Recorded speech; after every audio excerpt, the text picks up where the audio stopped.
My name is Gasia, Mikaelian, and I'm coming to you through KTVU Fox 2 News in the San Francisco Bay Area. Today we're talking about the COVID-19 pandemic and the effect it's having on many people with their mental health. I'm so happy to welcome to this conversation Dr. Christina Iglesia. You are in the East Bay in the San Francisco Bay Area, but your advice could help us all. Thanks for being with us. Thank you for having me. I've had a lot of long talks about mental health, wellness overall, and it occurs to me that I'm not the only one who before this didn't know the difference between a psychologist and a psychiatrist, what medication can and can't do for a person. So let's start with the most basic question of all.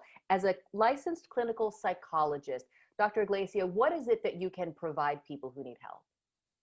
So what psychologists, therapists, MFTs, LCSWs, these are all the kinds of acronyms that you would see at the end of people's names. What we can do collectively is provide talk therapy. And what talk therapy is a safe and supportive space for somebody to come in and be given feedback, support, guidance with things that are going on in their lives. Whether it's a mental health struggle, whether it's a life transition, it really is a safe and supportive space from a third party who is not family or friends, who is trained in how to support someone navigate things that might be difficult.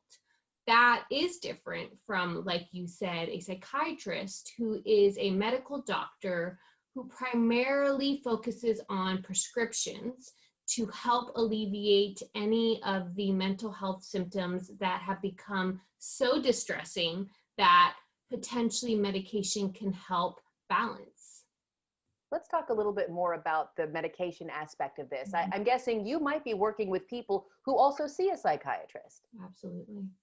Absolutely. We work in tandem because what we know is as much as medication can help, it is not the cure-all. And having a supportive therapist or mental health professional on your side is absolutely the best combination of medicine and therapeutic services. So I do work with a lot of people who are meeting with a psychiatrist in hopes that there is medication available for them to start to feel normal again.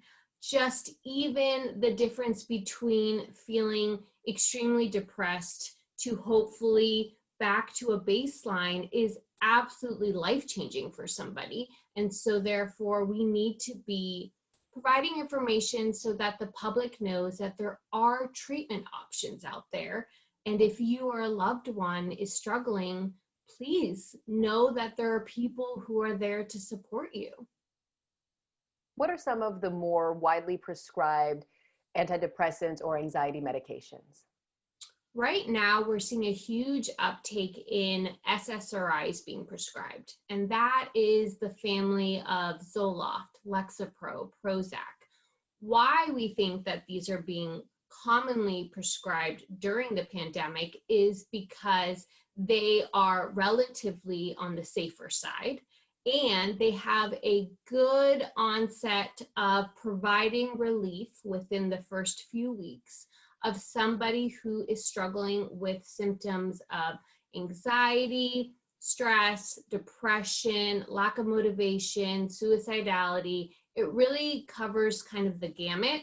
And so we are seeing an increase in this specific medication category because so many people are describing those exact symptoms. Usually when you meet with a psychiatrist, you're going to be given a very low dose in hopes to see if this is the right match for you. And as you continue to hopefully find the therapeutic benefit, your work with a psychiatrist would be about honing into the therapeutic dose where there's limited negative side effects and hopefully a positive impact for your mental well-being. This sounds like a long process. It can be. Of course, we want somebody to get it right the first time, but the reason there are so many psychiatric medications is because all of us are so different. And so they needed to create these different formulated medications so that people could have a benefit if one wasn't working for them. So we created this so that people, if one classification in SSRI doesn't work, we have different medications available to treat the same symptoms that might work better with somebody's biological and genetic makeup. Many people might be thinking, certainly life has changed. I have changed. I'm not where or what I used to be, but I don't need that kind of serious intervention. Many people think that psychologists, psychiatrists deal with only people on the very extremes. I agree. I think that misconception continues to be perpetuated in our society and unfortunately keeps people struggling longer than necessary. My thoughts around accessing mental health support is if you are able to recognize a marked difference from how you were feeling, thinking, behaving, acting prior to the pandemic to now, then absolutely accessing mental health support can be useful. We do not have to be at our lowest to access mental health support. If anything, the sooner we can access it, the more likelihood we can start to get the benefit from any of the treatments someone might want to investigate and hopefully have success in. So again, you don't need to be at your lowest, at your most depressed, at your sickest point to receive the benefit that treatment can truly give you. Do you find that at least some of the stigma that used to be there is there about seeking mental health help is abating a little bit? And I used to be surprised when I would scroll through Instagram and I would see my friends, I would see celebrities saying, off to the therapist, how do you like my outfit? And I thought, wow, we didn't see that 10, 15 years ago. I think that the conversation is changing, and the hope is that by people with platforms talking about mental health and mental health support, we can begin to normalize things like therapy. We all go to the doctor for our physical health. Why wouldn't we all be open to seeing a doctor for our mental health? We know that we are one body, so the mental impacts the physical and the physical impacts the mental. So really trying to steer the conversation away from therapy being this space where only people with severe mental health distress goes to, and having it now look as a space where anybody can find benefit from is truly one of the biggest shifts that I hope we can continue to propel so that future generations never have to struggle in silence. I think about how different it is for me and you versus our parents, and hopefully our children will have it even better and easier. Because there are many people who perhaps have just started treatment, either through a psychologist or a psychiatrist. And I think a lot of people, look, when I go to the doctor and I'm like, I have an earache, give me the amoxicillin or whatever, and I feel better the next day. Because it's not that way in your field and with the mind, what do you say to people who have maybe taken that first step of agreeing to talk with someone or perhaps trying medication for the first time?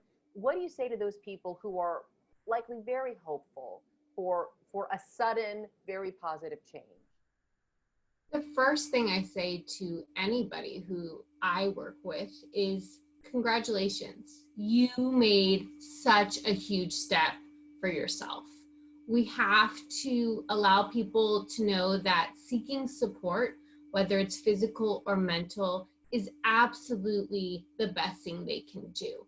And so when you're entering a therapist's office, you might feel dismayed, you might feel hopeful, you might feel scared. Whatever you're feeling, the fact that you're going and seeking out support to better yourself is a huge step. That in itself can provide relief, and the hope that somebody continues to go to therapy, continues to access support, is really where we can start to see a shift from somebody feeling extremely overwhelmed and distressed to beginning to learn and implement specific coping skills to help them navigate what we're all experiencing, which is this unprecedented experience that we are all wanting to figure out how to best navigate. And finally, doctor, for people who might be listening to you now and thinking, I actually feel pretty okay. Life for me is it's not great, but it's good. But there is someone in my life I am very, very worried about. How do you suggest we help those who need help but may not see it themselves? I really like this question because I think most of us can identify someone in our life that is struggling right now. And trying to figure out the best way to approach them can feel confusing and often leaves us not saying something when in fact we could. I encourage people to communicate with the person in their life that they feel might be struggling in an empathetic, compassionate, and loving way. And that can look something like, hey, Dad, I see that you've been down lately. I love you and want to check in to see if there's anything I can do. How are you feeling? Are you feeling depressed, anxious? Sometimes we think we shouldn't speak to it directly because that might be the wrong way. But when it comes to mental health, we absolutely need to be straightforward and asking people, are you feeling depressed? Are you feeling anxious? Are you feeling suicidal? Because that might be the door that they've been waiting for somebody to open. Is there anything else you'd like to talk about on this subject? I feel like we could talk for hours, but yes, is there anything that you would like to add? And are there perhaps any online resources you'd like to point our viewers to? In terms of online resources, I absolutely want people to know that in the shelter in place and pandemic, we can feel like we don't have those options. Thankfully, there is a lot of telemedicine and teletherapy available out there. Everything from meeting with a therapist to do sessions online to accessing support groups that are available.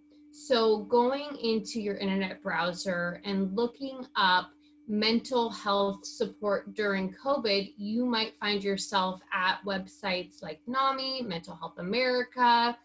These places can show you specific online groups and support systems where we don't have to feel alone in this experience. We can actually connect with other people who are going through that.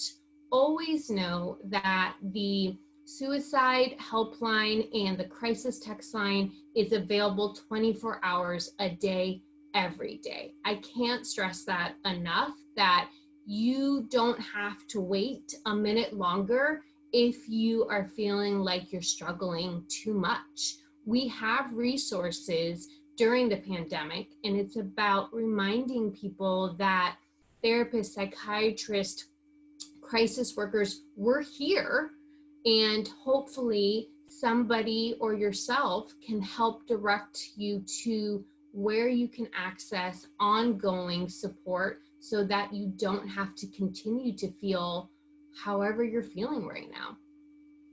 Thank you so much for this help, for this conversation, just for yet another voice saying that you don't have to feel this way. This is not how it's going to be forever. Mm-hmm. I wish, again, like I could talk to you for hours, but I know you're a very busy doctor, so a big thank you for Dr. Christina Iglesia. You're in Walnut Creek in the San Francisco Bay Area, a licensed clinical psychologist doing this work for many, many years, and we hope many, many more. Thank you again, doctor. Thank you for having me.